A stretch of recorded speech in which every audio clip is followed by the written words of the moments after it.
नमस्कार, आज की खबर में आपका स्वागत है। मैं हूं आपके साथ शिखा मेहरोत्रा। प्रयागराज में महाकुंभ के दौरान कई सिद्ध ज्ञानी साधु संतों की मौजूदगी से महाकुंभ की भव्यता देखने लायक होगी। महाकुंभ के शुरू होने में अब कुछ ही दिन बचे हैं और उससे पहले कई लोगों का प्रयागराज पहुंचने का सिलसिला और कल्पवास का सिलसिला शुरू हो गया है। इसी कड़ी में वातावरण पर संदेश देने वर्ल्ड क्लाइमेट ग्लोबल फाउंडेशन की ब्रांड एम्बेसडर सदगुरु मां उषा सिंह प्रयागराज पहुंची, जिनसे हमारे संवाददाता नंदलाल गुप्ता ने खास बातचीत की। आप भी देखिए। दिव्य कुंभ और महाकुंभ को लेकर के जहां देखा जाए तो इस समय पूरे भारत में तहलका मचा हुआ है। वहीं पर अगर बात किया जाए प्रयागराज संगम नगरी की, तो महाकुंभ को लेकर के अभी से ही साधु संत और महात्माओं का आना शुरू हो गया है।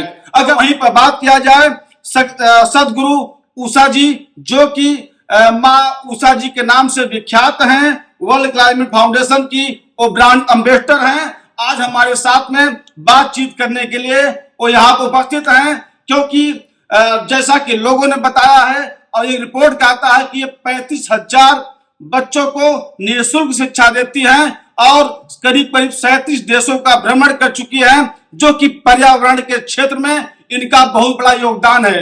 और आज की खबर पर खास बातचीत करने के लिए हमारे साथ में सदगुरु माँ उषा जी उपस्थित है। बहुत बहुत स्वागत है आपकी आज की खबर में। नमस्कार, आपका धन्यवाद।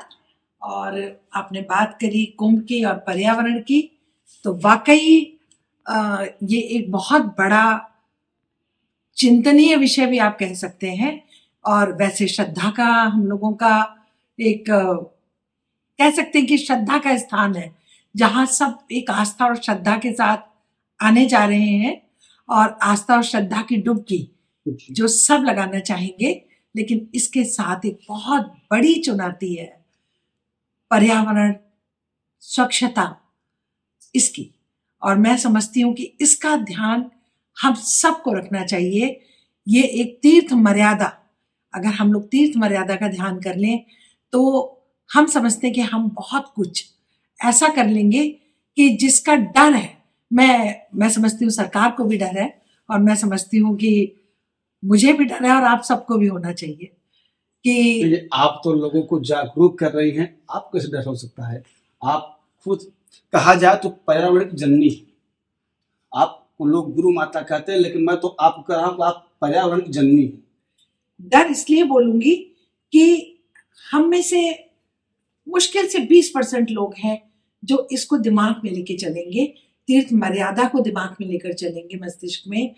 बाकी लोग अगर उन्होंने इसका ध्यान नहीं रखा तो आप विश्वास करिए कि कुंभ और आस्था के साथ साथ इसके बाद, कुंभ की समाप्ति के बाद जो कुछ हम देखने वाले हैं, वो अगर हमने ध्यान नहीं रखा तो स्थिति बहुत भयावह होगी। जैसा कि अभी मैं सुना हूँ और पढ़ा भी हूँ, अभी तो हम लोगों के मुंह से सुनते थे कि सदगुरु माँ उषा पर्यावरण को लेकर के बहुत चिंतित रहती हैं। कई देशों का भ्रमण भी कर चुकी हैं आप, कई हजार बच्चों को निःशुल्क शिक्षा देती हैं। जो 2025 का महाकुंभ है, क्योंकि देखा जाए तो भारत के कई कोनों में महाकुंभ का आयोजन होता है, लेकिन आपने प्रयागराज कुंभ में पहली बार आई हैं। क्या इसके पहले कभी आपके अंदर लालसा नहीं थी या जानकारी नहीं थी? आपने प्रयागराज ही क्यों चुना? महाकुंभ में पर्यावरण को बढ़ावा देने के लिए, जो पर्यावरण के प्रति लोग नासमझ हैं, उनको नहीं पता है कि पॉलीथीन से क्या नुकसान हो सकता है, या जो गंगा माँ को मैला कर रहे हैं, कहीं न कहीं अपने आने वाली पीढ़ी के ऊपर वो एक नई बीमारी छोड़ रहे हैं या खुद के ऊपर। तो आपने प्रयागराज को ही क्यों चुना? बहुत अच्छा प्रश्न आपका। सबसे पहली चीज कि जब हमने ब्रह्मा जी ने, हमारे ब्रह्म ऋषि ने, ब्रह्मा जी ने पहला यज्ञ यहाँ किया था, तो मैंने ये सोचा कि एक तो तीर्थराज प्रयागराज बोला जाता है, तीर्थराज है, और दूसरे अगर आप ध्यान देंगे तो चूंकि महाकुंभ है, इससे पूर्व के महाकुंभ से अब तक की स्थिति पे भी आप ध्यान देंगे तो पर्यावरण की स्थिति भयावह हो गई है। जो अभी तक हम लोगों के शहरों में बिल्डर्स या कंस्ट्रक्शन या निर्माण कार्य होता था, अब शहर के बाहर के हिस्से और गांवों तक वो निर्माण कार्य पहुंच चुका है। उसमें वृक्ष गिराए जा रहे हैं, काटे जा रहे हैं, पूरी प्रकृति का हम लोग नाश कर रहे हैं। हम समझ ही नहीं पा रहे इस भयावहता को कि हम कहाँ पहुंचने जा रहे हैं। तो मुझे लगा कि ये एक उचित समय है कि हम सब खुद जागरूक हों और सरकार को जागरूक किया जाए इस चीज के लिए कि अब आप लोग कृपया ध्यान दें। अब हम एक खतरे के, आप कह सकते हैं हम विस्फोटक स्थिति में पहुंच चुके हैं। आप देख रहे हो कि ग्लोबल वार्मिंग की से आज पूरा विश्व डरा हुआ है। हमारे ग्लेशियर पिघल रहे हैं, आपका केदारनाथ त्रासदी आपके आगे है। क्या ये सब हमारा मौसम विभाग इसकी जानकारी दे पाया था? नहीं। प्राकृतिक आपदा ये कैसे आ रही है? ये हम मनुष्यों की देन है। हमने सोचा ही नहीं।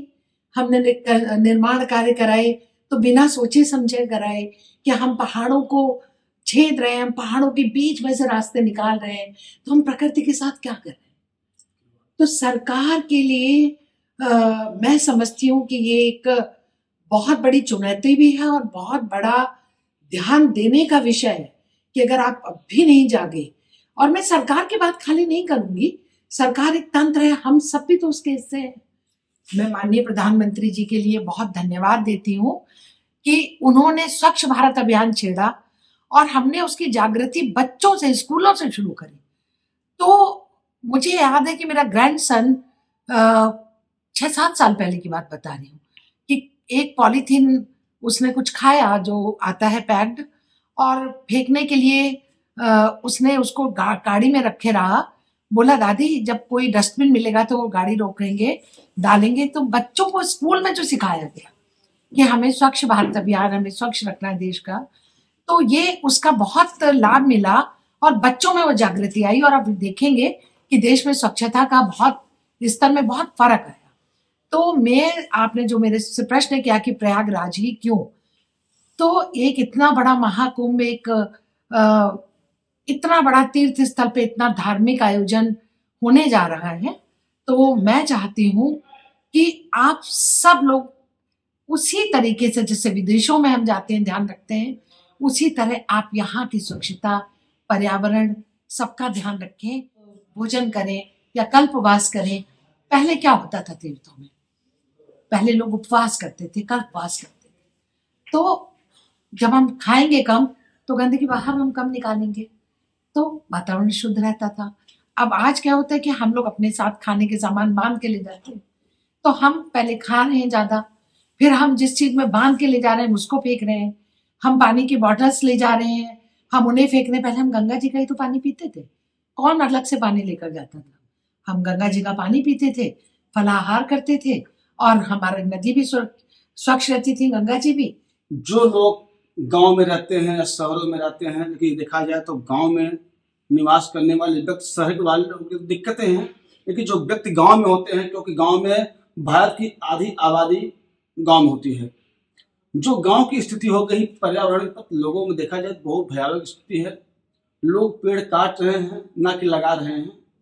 और विशेषकर उनके लिए क्या संदेश देना चाहेंगे आप, जो गांव के व्यक्ति हैं और जो महाकुंभ में देश विदेश से श्रद्धालु आएंगे? संगम को किस तरह स्वच्छ रखना है ताकि उनका कल्पवास भी सफल हो? आपने बहुत अच्छा प्रश्न किया। वाकई भारतवर्ष की पहले तो 80% हम कह सकते थे, लेकिन आज भी करीब करीब 70% आबादी गांव में रहती है। और गांव एक पर्यावरण या प्रकृति के हिसाब से एक ऐसा स्थान माना जाता था जहां प्रवेश करते ही आपको शुद्धता का, प्राकृतिक सुंदरता का, सबका आपको आभास होता था या दिखाई देना शुरू हो जाता था। लेकिन सच ये है कि जो अरबीकरण आप कह लीजिए या हमारी जो शहरी संस्कृति है वो गांव में प्रवेश कर चुकी है। सब कुछ गांव वाले अब वैसे वाले गांव वाले नहीं रह गए। हमारे विकास की प्रक्रिया का आप चरण कह लें कि अब गांव भी हमारे विकसित हो गए, तो जो शहरी हमारी संस्कृति थी वो गांव तक पहुंच गई। तो मेरा संदेश है सबके लिए कि अपनी पुरातन संस्कृति की ओर लौटें, अपनी सनातन सभ्यता संस्कृति की ओर लौटें। सारे रीत रिवाज आप वही अपनाने शुरू करें। एक बार फिर से अपने इतिहास में पहुंचें ऋषि मुनियों को याद करें, उन्होंने कैसे जीवन जिया। मत जिए वैसा, लेकिन उनके पद चिन्हों पर कुछ तो चलने का प्रयास करें, तो आप देखेंगे कि हम काफी कुछ चीजों में परिवर्तन कर लेंगे। इसके साथ मेन चीज, पर्यावरण बचाने के लिए विदेशी सभ्यता को छोड़िए। बर्थडे में केक काटने के स्थान पर आप कोशिश करिए कि आपके बच्चे का जन्मदिन है तो अपने बच्चे के नाम से एक वृक्ष लगाएं, और उस वृक्ष को सिर्फ लगाएं नहीं, उसका 3 साल तक पालन पोषण भी करें। आपका शिशु जन्म लेता है तो आप उसका, जब तक वो अच्छे से चलना नहीं सीख जाता, खाना नहीं सीख जाता, जैसे आप उसका पालन पोषण करते हैं, आप अपने संतान की तरह उस वृक्ष का पालन पोषण करें। आप अपने परिवार के, आपके यहाँ पे कोई मृत्यु होती है तो अपने उस पितृ के नाम का एक पेड़ लगाएं। आप लोग कहते हैं आजकल पितृदोष है, पितृदोष है। एक बार आप पितृ के नाम का पेड़ लगा के तो देखें और उसका पालन पोषण करें।